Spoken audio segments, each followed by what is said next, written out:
I'm going to go ahead with the meeting beginning ritual. 起立，面向佛堂，参加先鞠躬，一鞠躬，再鞠躬，三鞠躬，参加各位的传世一鞠躬，开班一鞠躬，请坐下。And good morning or good afternoon or evening or whatever time it happens to be wherever you are. And welcome to yet another wonderful installation of the Tao Study Group. As always, and I say this most every Sunday, and it never ceases to be the truth. I'm remarkably happy to see everybody here and to be able to share this time with you and take a little bit of time out of our week to consider and contemplate the Tao teachings. You know, if you stop and think about it, you know, we take a couple hours out of a Sunday to do this most every week, and that investment of time on a day-to-day basis to some people may seem pretty significant. You know, to take a 2 or 3 hour chunk out of a Sunday. But in the scope of a week, you know, the time that we dedicate to these spiritual activities is really pretty small, and probably not near what the spiritual pursuits deserve. You know, on an ongoing basis. I know for myself that I try to spend a healthy part of each day immersed in this Tao pursuit. Because I find it remarkably helpful for me in my day-to-day life. The etiquette and disciplines of the Yiguandao, the book of the practice of the rituals, if you will, of the organization, actually states nearly word for word that the commitment of time required for our spiritual activities is usually much less than that required for our secular activities, things like our jobs and what have you. But the differential in the time commitment should not be seen as making the spiritual pursuits less important than the secular pursuits. And that is so true. You know, if we're to make any kind of spiritual advancement at all, we need to give these things the attention that they're due so that we can continue to refine and improve ourselves going forward.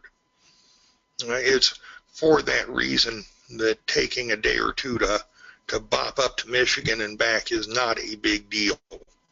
You know, the installation of another house shrine is, and making that happen is an important task and a responsibility that I take seriously. And so, you know, that's what we're going to do. I think it's just remarkable that here in the Midwest of the country, where these teachings are still virtually unknown, that we've been able to install 4 of these house shrines in a population of people where perhaps heretofore you know, before the existence of the online study group and the work that Derek and I have been doing, perhaps most of these people never ever even would have heard of the Yiguandao or had an opportunity to encounter the authentic teachings. I think that's just one of the coolest things in the world. And I will always hold the temple in LA and Derek and the folks who make this possible in high regard, esteem, and respect for conducting this. It's a wonderful thing. Along the lines of our spiritual responsibilities, I want to chat about chapter 33 of the Dao De Jing today just a bit. And you know, once again, when I try to select the title slides for these talks, you know, I try to pick something that's gonna get your attention and hold your attention for a few moments and kind of maybe start the intellectual juices flowing so that you all start to maybe consider, gee, I wonder what that means. And I try to find something that contains the essence of what we're going to talk about, but is kind of oblique, in a way, kind of not obvious in a way, to get everybody, maybe thinking about what it means and what it might be, so that as we, spring forth into the talk, maybe it can be, I don't know, kind of like unwrapping a little intellectual Christmas present, I hope. What chapter 33 says is that those who understand others are intelligent, and those who understand themselves are enlightened. Those who overcome others have strength. Those who overcome themselves are powerful. Those who know contentment are wealthy. Those who proceed vigorously have willpower. Those who do not lose their base endure. Those who die but do not perish have longevity. You might ask on the front end of this chapter what that could possibly have to do with a higher path. And I'm going to tell you, it's a question of focus, a question of attention, a question of where we put our time and our energy. The two questions that I have written here: do we devote our energy to trying to figure out the thoughts and actions of others? Or do we spend that time and energy trying to figure out why we think and act as we do? Do we devote our strength and our resources to bend others to our will and our opinions? Or do we spend those resources attempting to reform, refine, and improve ourselves? And of the two sets of choices above there, what represents the more difficult? I absolutely guarantee you, and I'm pretty sure you all know, that when we cross that line between trying to figure out and dispense advice to others to trying to do the same thing for ourselves, the task becomes more difficult on an order of magnitude. It's really, really easy to give advice to others, to criticize others, to critique others, to point out the flaws in everybody else's ways of doing things. It can be extremely difficult to look in the mirror and do the same thing for ourselves. That process of introspection, if it's done with real self-honesty,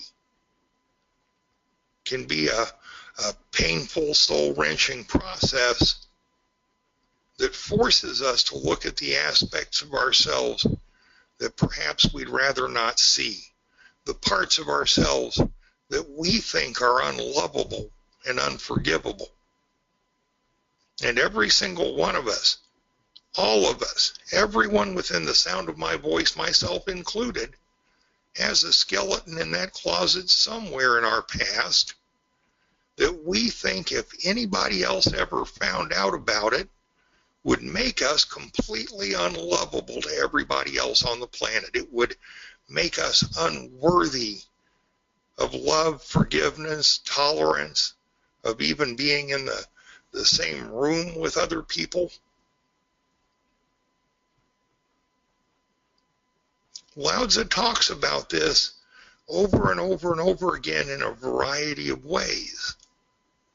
One we're all, or should be, very familiar with is when Lao Tzu says that favor and disgrace make one fearful.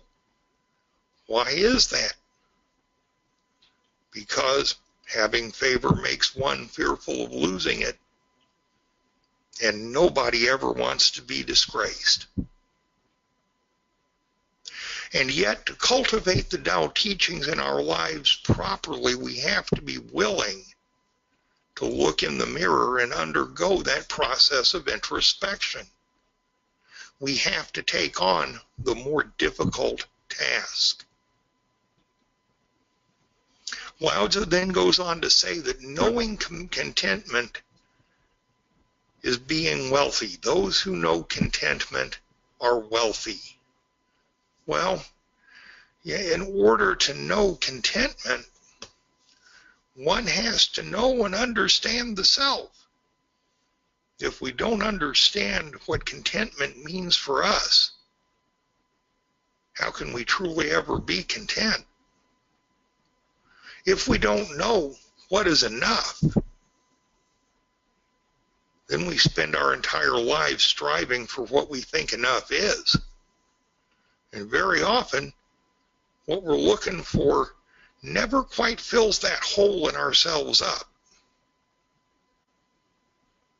There is in each person a great big huge empty place that only can be filled by spiritual fulfillment and understanding. That place in the heart that can only truly be filled in giving and in understanding the self.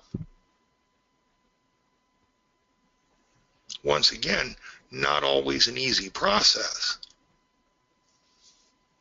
but it's only by understanding what is enough, by understanding what real contentment is, that we come to a point where we become the wealthy person Lao Tzu speaks of. This is not simply a statement on the acquisition of secular assets.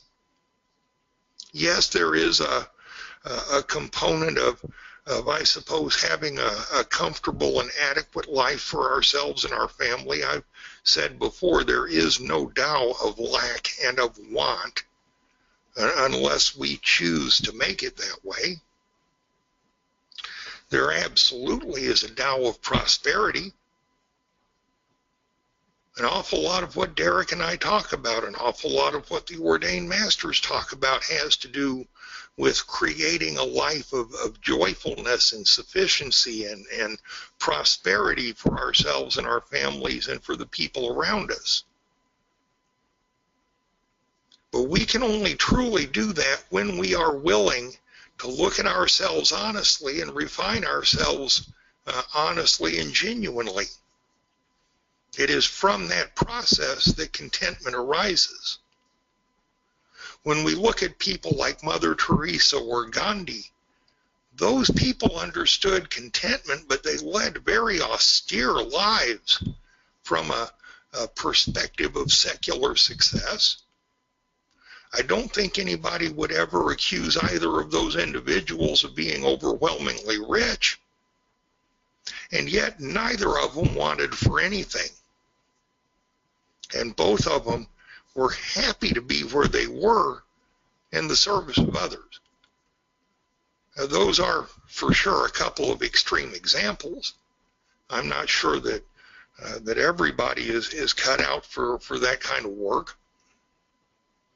But I think where one feels the calling to do so, it is a laudable and admirable goal, and absolutely demonstrates what Lao Tzu is talking about here in terms of knowing contentment. The things that Gandhi and Mother Teresa strove for were not material gains, but to relieve the suffering of their fellow man. It's been the same goal of every Buddha that's existed on this planet, to alleviate dukkha, suffering, to bring about the enlightenment of people, to save humanity from the calamities.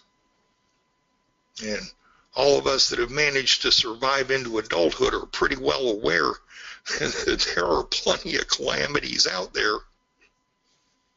I tend to run into one every now and again just to keep me humble.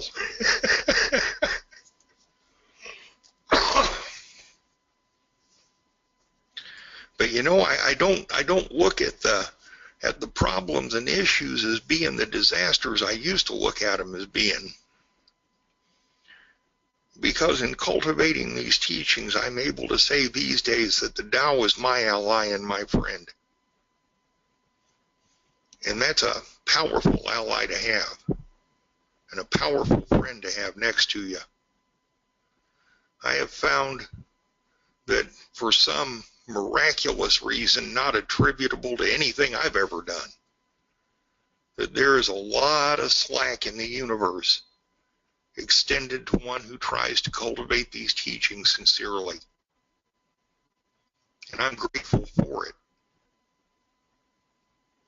It is that latitude in part that tells me I'm walking the correct path. The remarkable synergies and coincidences that occur in my life that can't be purely accidental. The things that help me to progress. I had one happen just last week that I'm not going to go into a lot of depth about because it was kind of a private thing. It was a work issue that showed me that I could hang on to my integrity and my job at the same time.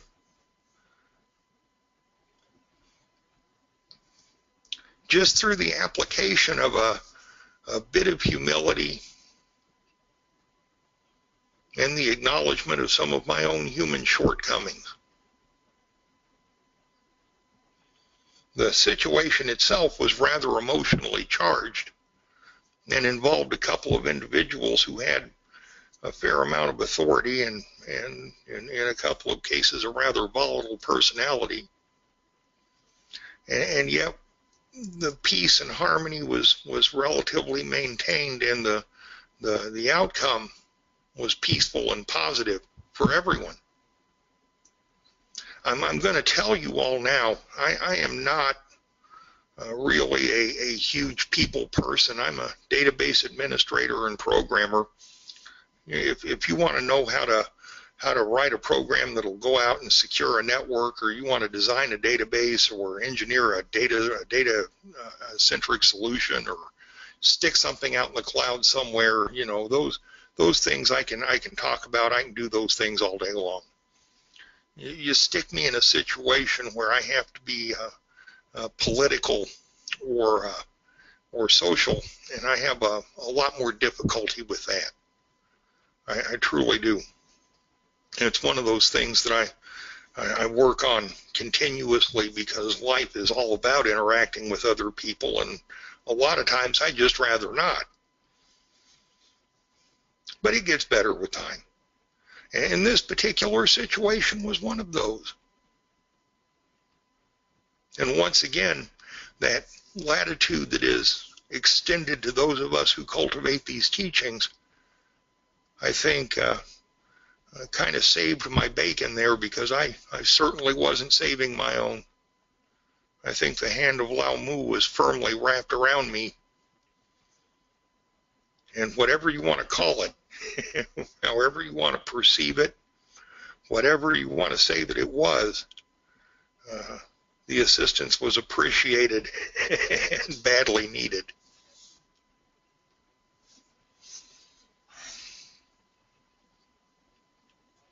What does that have to do with knowing contentment? Well, that's pretty simple. All of those situations can be seen as either extreme good fortune or extreme bad fortune, or they can just be seen as a natural part of living. The closer we get to the center path, the closer we get to moderation, the closer we get to understanding that a certain amount of rain falls in every life, and it's not because we're evil or good, either one, then the closer we get to that contented state. And we can be content no matter what our station in life is. Doesn't mean we don't try to improve our position in life or ourselves, either one. It simply means that we can be okay with where we are. What does it mean to proceed vigorously? The mental image that I get when I think about what Lao Tzu says there is that of a long distance runner running down a long road, right? Or a jogger, or someone on a treadmill or a bicycle, somebody who's moving with a purpose, somebody who's confident in their abilities, someone who's self-assured in what they're doing, someone who has a clarity of vision and purpose, someone with the inner strength to persevere. I think proceeding vigorously has elements of all of those things in it. I think proceeding vigorously assumes that the person who is proceeding has some kind of an idea of where they're going, how they're going to get there, and what it takes to make it happen. Once again, in order to proceed vigorously, we have to have some self-awareness and understanding. It goes right back to the first 2 lines of this chapter. Those who understand others are intelligent. Those who understand themselves are enlightened. In order to proceed vigorously, we need to understand not just what we think we're doing, but why we think we're doing it. If we're out there proceeding vigorously, isn't it a good idea to know why? Would we really go out to proceed vigorously and not understand our rationale for what we're doing? Wouldn't we want to proceed vigorously down the path of a correct choice? Just some thoughts. That self-understanding, that enlightenment that Lao Tzu speaks of, gives us the clarity to understand the why. And with that understanding comes real vigor. In the Tai Chi school, in my Saturday class in particular, because that's my advanced combat training class, I work with my students on a concept called moving with benevolence, or moving without the intent to cause harm. Now, it's a class on self-defense, how to protect yourself using the martial techniques of Tai Chi Chuan. But because of the Taoist philosophy that is intertwined all through the practices of Tai Chi, moving without the intent to harm the other person is an important aspect of what we do.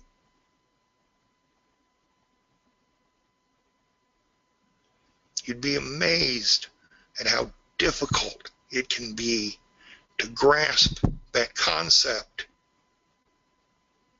when the assumption is one of direct conflict.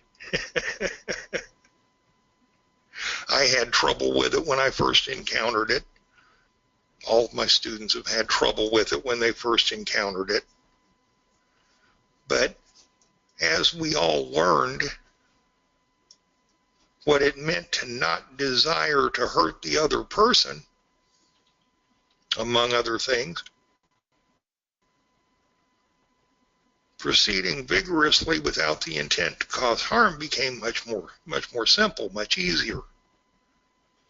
And it was based on that one simple bit of self-awareness and understanding that simply said, I do not want to harm you.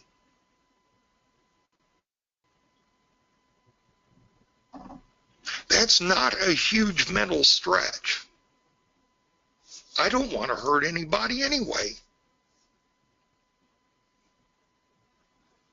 It's a huge martial departure from most schools. You know, you go into most karate schools, and the self-defense training typically revolves around beating the absolute sense out of another human being. That's why I don't teach karate. Here, the philosophy is one of let's not have a conflict at all. And if we absolutely positively have to have a conflict and I can't get out of the way, well, at least I don't want to hurt you. Sometimes easier said than done, but I've managed to go almost 30 years without raising my hand in anger to another human being on this planet. I intend to go for another 30 if I live so long, doing exactly the same thing. Do I proceed vigorously? You betcha. But in that regard, I know myself, and I have the clarity of vision and purpose that comes from that self-knowledge to understand that I am not going to harm another person. Just an example.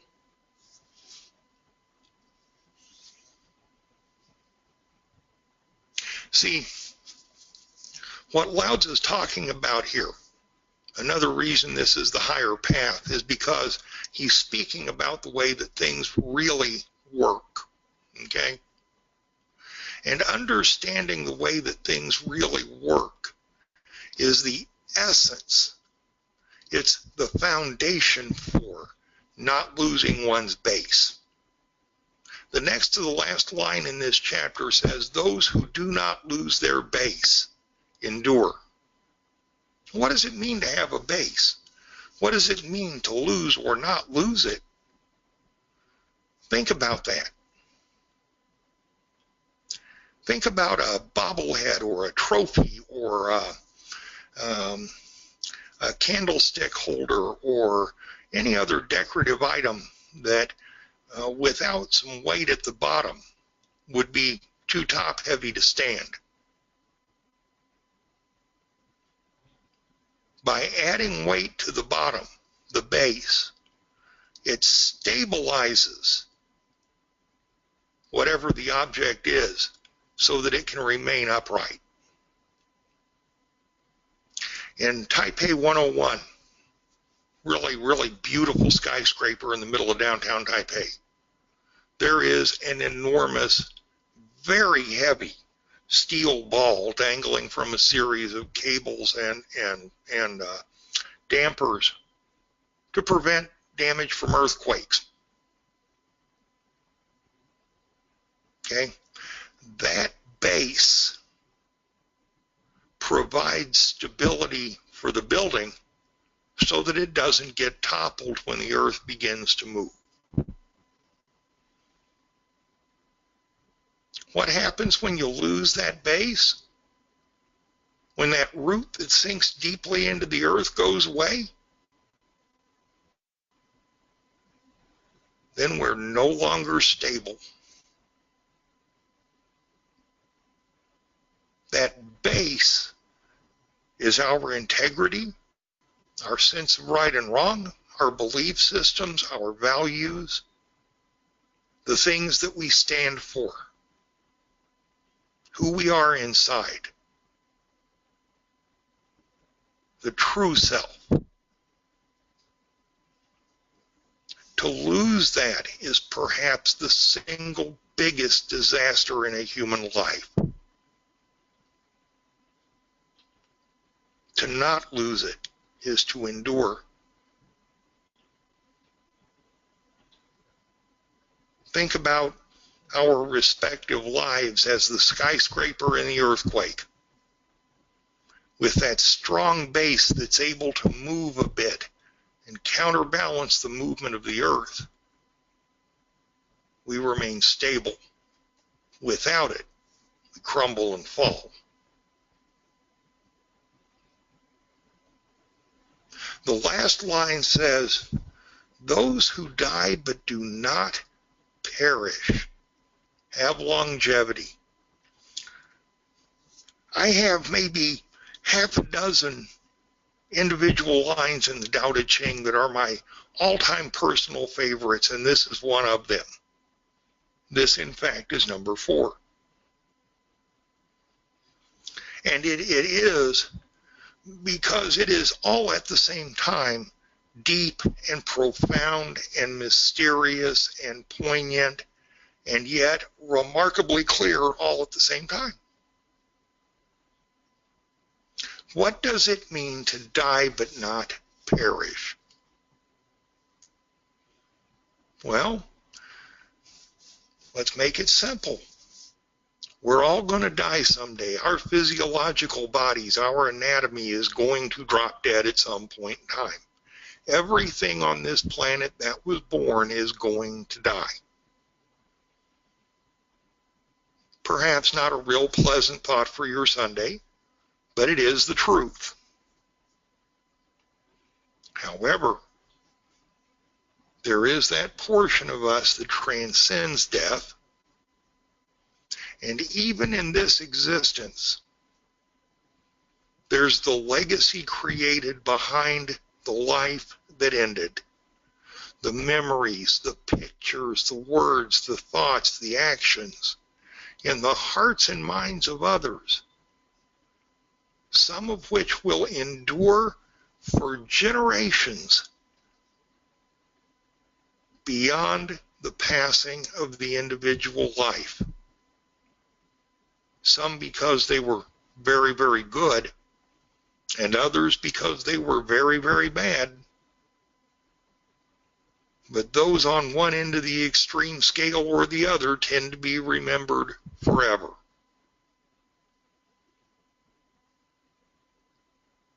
To those of us in the middle, perhaps our memory endures for generations amongst the families of those who were close to us, but we still do not perish. I'm not sure that I find that too terribly comforting or discomforting. I'm a little nebulous on how I'm going to feel after I die. I do hope that after I pass, somebody kind of remembers me fondly other than my wife. But if she's the only one who thinks nice things about me, that's okay too. I'm not sure I'm going to mind too much. Still in all, that kind of longevity can't be bought without self-understanding. There's nothing that we can trade for that kind of longevity, right? That we get because we lived the way we should have lived.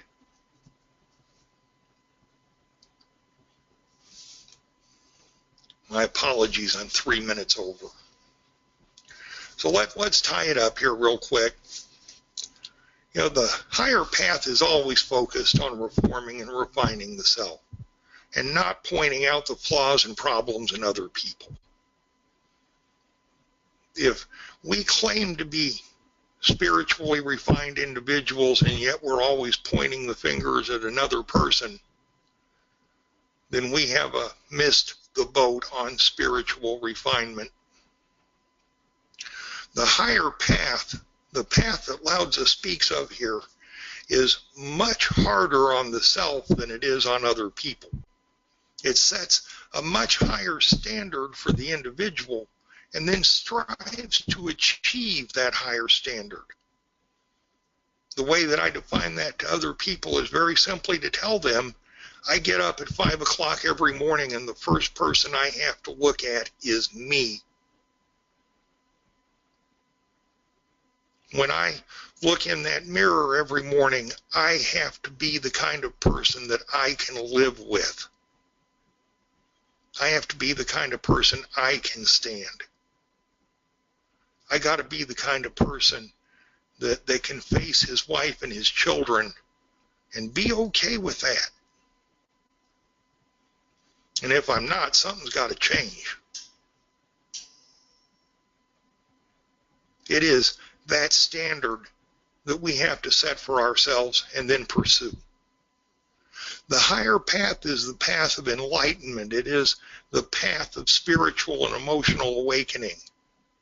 It's the understanding that there's more to us than just what we put out the front door every morning when we go to work. And that the development and improvement of that deeper self is worth the time and effort to pursue because it benefits our lives and the lives of those around us. Haven't said so much as a single word about any kind of eternal glorification or punishment, either one. Just simply that pursuing these teachings makes our lives better and improves our relationships with others. I don't even claim perfection, just practice. I'm hoping one day to get it right. But it's in the doing that the journey down the path begins.